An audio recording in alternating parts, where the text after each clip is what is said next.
Okay, so welcome back everybody. Today is going to be super fun. This is going to be Funk 49 by the James Gang, this great rockin' tune that came out in 1970, I believe. And just a great rockin' riff based in A. And there's actually not a whole lot in terms of parts, but there's some very interesting technique. I think I'm going to give you the inside scoop, because if you check around on the YouTubes out there, I don't think there's very many people, if anybody, that actually gets it exactly how Joe's doing it. And I've got it, and I'll show you the video proof, but I'll teach you how to do it too. So if this is the kind of thing you like and you haven't done so already, I invite you to jump down and click subscribe and ring the bell. The bell will let you know when I put out new content, which I do every single week. All my videos have chapters in them, so you can jump right to the part of the lesson that you want to see and bypass what you don't. And if you're looking for other ways to support the channel, I really appreciate that. There's thanks, which is just like throwing a tip in the tip jar. There's a button below. Or you can join my Patreon page, where I post all my chord charts and tabs for all the lessons that I do, like this one on YouTube. And all the links are in the description. Check it out. Okay, so this is Funk 49 by the James Gang. And of course, who's the guitarist for the James Gang? Joe Walsh. That's right, the great Joe Walsh. And just a great rockin' tune. And I don't know if everybody knows this or not. So this song is called Funk 49. But did you know that there's a song called Funk 48? And it's on the record before this one that came out.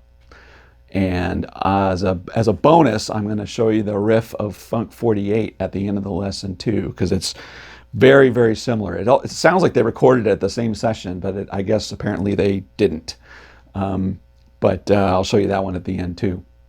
Okay, so before I go through the actual intro and how we launched the song, I just want to talk about generally what's happening in terms of the chords and where everything is happening in this song, right? And also the tone. So apparently he played this song on a telly and through a champ, like a black-faced champ amp or a vibro champ, one of the two. That's again, if this is what you can believe on the internet, what Joe Walsh is quoted as saying, supposedly.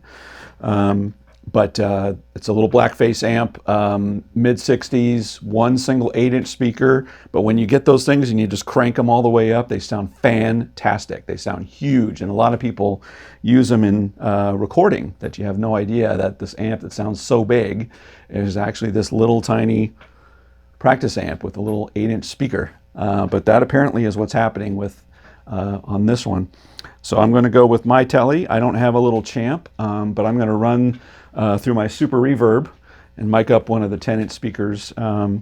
With that, I'm pushing it a little bit, very little bit with my blues driver, and I've got an EP boost. I'll put all that in the description below for the settings of everything, but it gets me that. It gets that sort of sound, okay? So it's not like super distortion. In fact, that's way more distorted than it is on the record. It's actually not that distorted, but it's fun. Okay, so chord-wise, what's happening is this is sort of a bounce back between an A7 and a D over A sort of thing. At one point, the song goes to B, just for a moment, but I just wanted to show sort of chord-wise what we're sort of dealing with, right?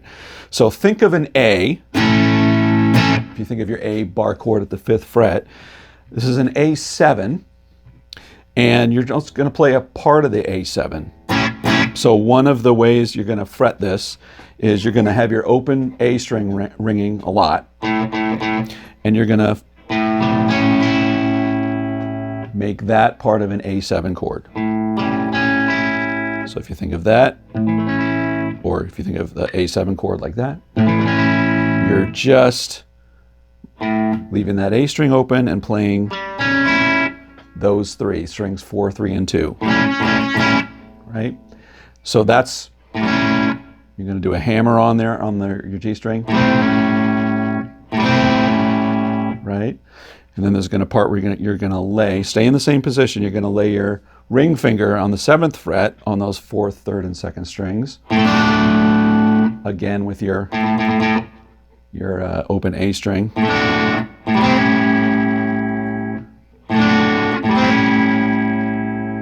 Right? So just want to get you in the zone. We're going to go deep into those chords in just a minute, but everything's happening right there. Okay, so the intro. So here's where you can tell within, like, I don't know, whatever it is, 8 seconds or 9 seconds, if the person that you're watching play this is doing it the way Joe did it. It's funny, you just listen to it, and I played it, it's not wrong, okay? I'll use the word wrong, but I'm using the word wrong meaning not how Joe played it, or not how Joe plays it, which is probably an indicator of how Joe played it, right? So most people are doing a version of it, and they're coming close, and I did too for years, until I found this one video, which I'll link here, which shows him exactly how he's doing this intro with the picking part, all right? So let's get to it.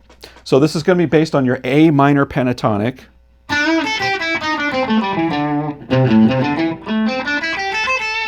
On the fifth fret here. And it's going to start with your normal sort of bend up, right there. On the record, he sort of grabs that, but doesn't quite fret the note, but he's trying to fret the note, because when you hear him play it live, that's what he does every time. Now he hits that note cleanly, but it's, and you grab that 8th fret on the B string. So the bend down, it's all going to be sort of one motion. You're going to bend down on your G string and bend back up again. So it's going to end up being, right? And you're actually not going to pick it on the second way going up. So I just wanted to show that to you. You're going to pull it off and then go back up. So is what he does. One more time. And all these are very aggressive, hard picks, okay? He plays it with the pick. I often like to pop it with my fingers.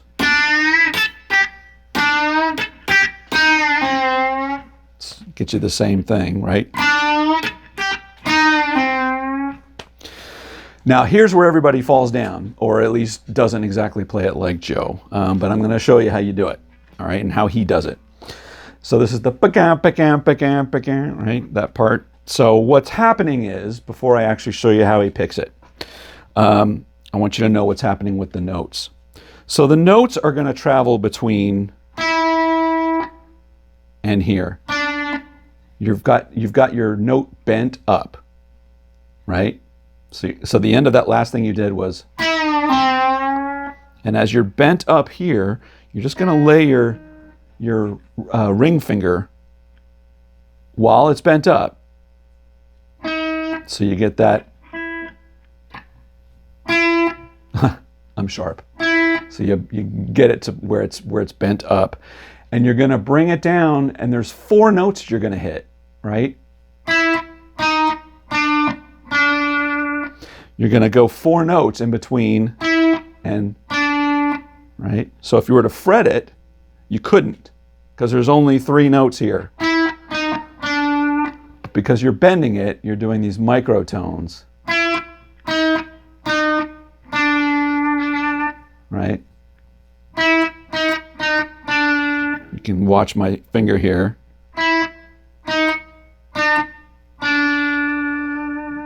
So somehow he's found 4 notes in the space of 3 notes, which is great.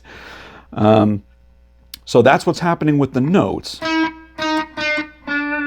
But how he picks it, there's a double picking thing going on right now. And what he's doing is the first little chunk, the dead note, he plays with the pick. Okay? So that first one is done with the pick. And the actual plucking of the note, you're popping up with your finger behind it. Okay?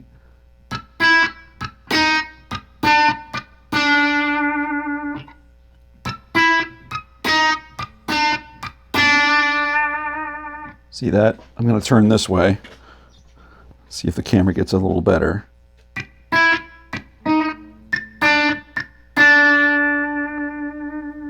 One more.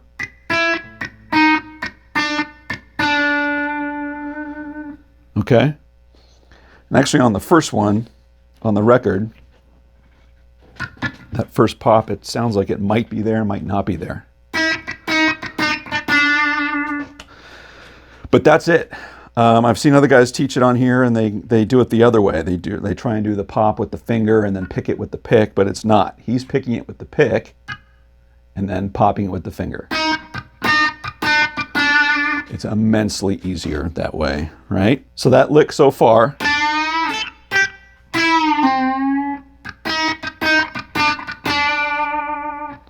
Right? Now the last part here is just this great pull-offs. You're just pulling off 7 and 5 on the G string to open, and 7 and 5 on the D string to open. Whoops. Right. Sometimes I do this. I hammer it up. I don't think he does, but right. So all together.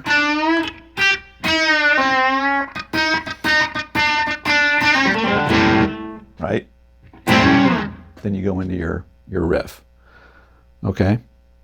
So I hope that all made sense. The most important part of that, to sound like Joe, once you have this bent up, you first pick it with the pick, and then you pop it with your finger.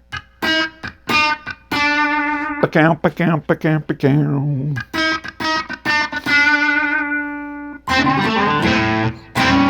Right? Okay, so then you come to the riff, which we sort of already learned.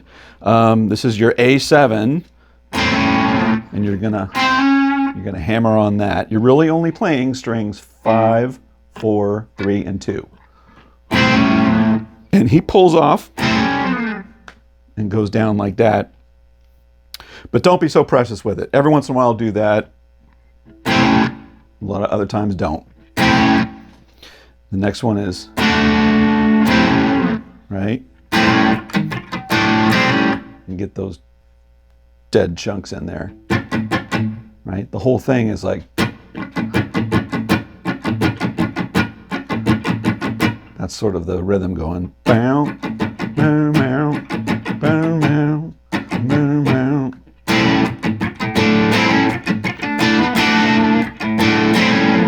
So that next piece is up here. You're gonna move your index finger up to the 7th fret, and you're going to do the Keith Richards on it. But you're hitting it real hard, and you're going to vibrato it.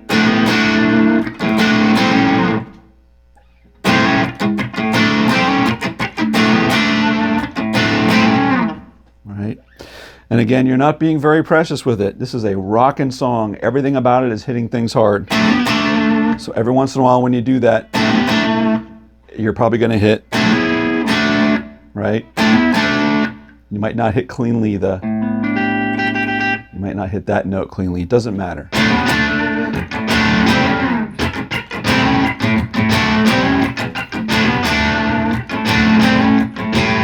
And the second time you go around that, you make sure you just sting that A, or all of it together, right? So the first time,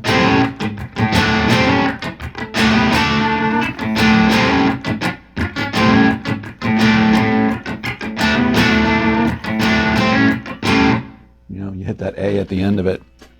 Okay, then you're going to go this great little, it's purely the minor pentatonic, going from that octave to that octave.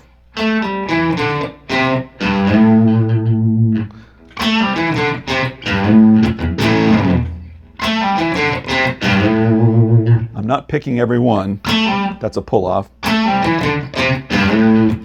And you're sort of choking the notes. I'm doing a light palm mute.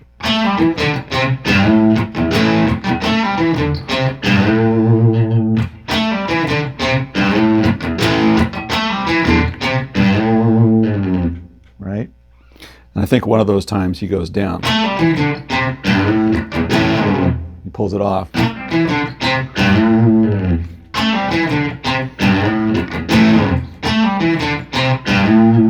Exact same thing up to B, 7th fret.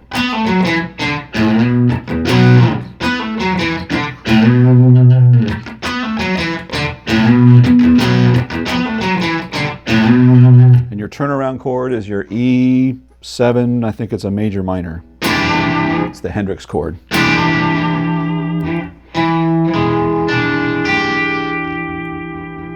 Right? So.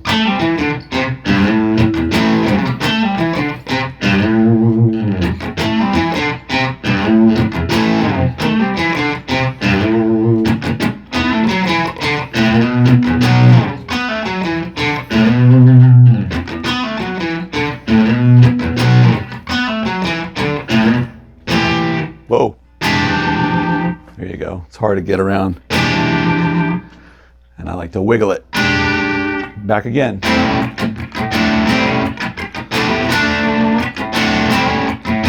All right. So that's sort of the verse arrangement. Then it goes into the funky drum solo and all that kind of stuff, and it's going to come out into like this great epic guitar solo, I guess you'd call it. It's like as everything breaks down. Wild piece of playing by Joe, but it's so cool. So here's where it is. We're going to start at our sort of A and the 5th, 7th fret position, and you're sort of making an A minor.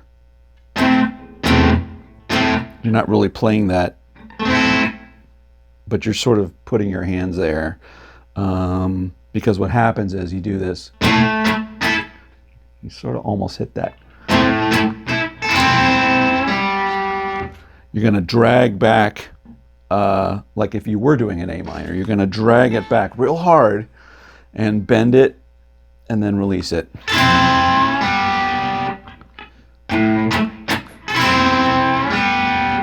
Like that. Got it?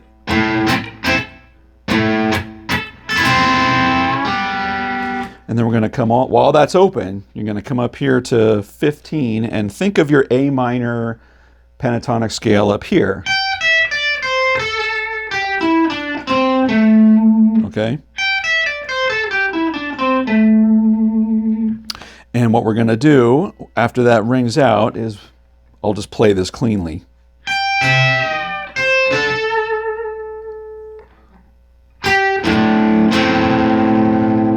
All right, so the first part, you're grabbing that 15th and the first string, and you're sort of pre-bending up on your B string.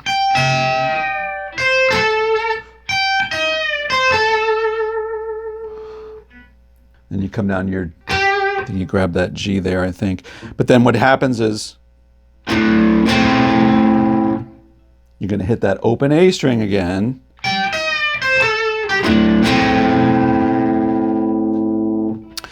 And it's very sort of debatable whether he actually bends that a little bit. When he plays it live now, he like fully bends that thing major. But he plays it on a Strat, which is weird because then it sort of pulls your A string flat when you do that with the floating tremolo anyway. Anyway, but he pulls that note super major, and he goes on and hits a pitch shifter that takes it all the way up. Anyway, we're not talking about that. We're talking about the record. On the record, he just does that. And maybe you bend it a little bit. Or maybe you don't. Okay, so that whole thing together.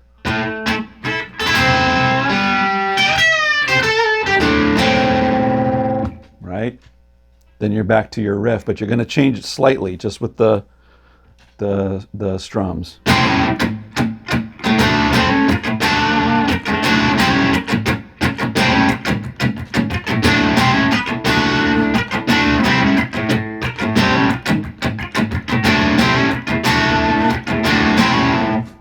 Right, so just catching it a little differently. The first one. Next one. Love it. And then from then on, he sort of alternates between the two as he's going through the outro, but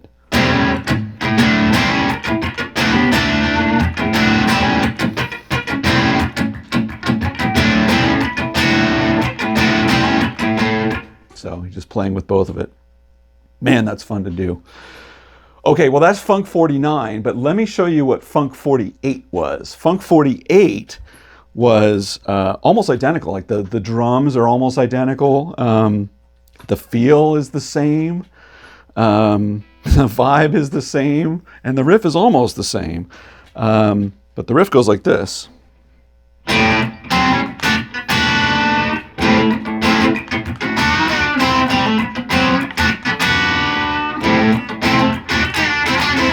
Whoops. So almost the same. It's hammer. Then you do the major third with the seventh. And you're going to come up here to where your D is, and you're going to bend it up. It's hard if you do it with your ring finger, or harder maybe. So I tend to move my index finger up. I guess you can do it with your ring finger, it's all right.